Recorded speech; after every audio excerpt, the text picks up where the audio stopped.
I turned this empty fish tank into a bioactive moss wall paludarium. I started by building a drainage layer using aquarium divider grid and aquarium safe silicone. I also started to size up where my water feature would go. This part of the process is kind of like building the skeleton of the terrarium. I took some window screen, which would act as my substrate barrier, and trimmed it to size.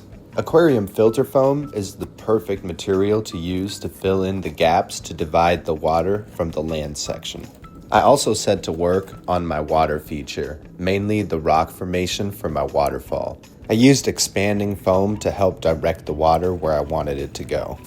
There was a piece of spiderwood that kind of resembles a tree when flipped upside down on the PetSmart shelf when I was there last, calling my name, so I went ahead and snatched that as well. I wanted to really set my terrarium apart, and I figured a cool way to do that is by having a water bridge with a rock that actually doesn't attach but just balances because it's the right size, and I found the perfect one for that.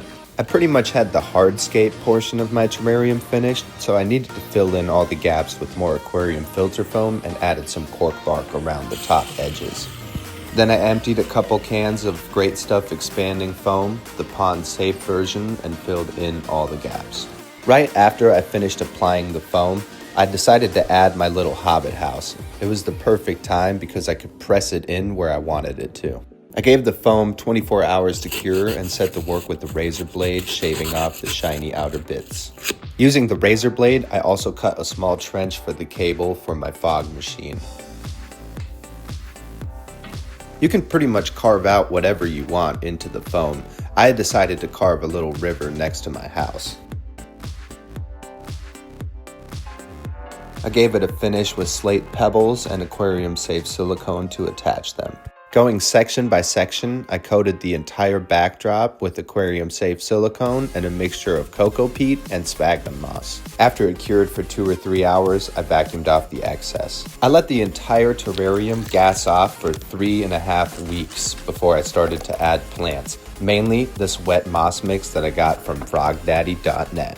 I generously applied the mixture all over the backdrop of my cocoa peat and sphagnum moss. It was also time to add some plants, not to mention doing a little bit of touch-up and detail work. Next, I raided my vampire crab terrarium for some plants, as well as some cleanup crew from my closed bottle terrarium. They'll eat decaying plant matter and tackle any mold breakouts. Some of my sherry shrimp also got rehomed. They'll be a great addition to the pond feature. Here's how it looks 1 month after planting. Make sure you guys subscribe and check out my other content.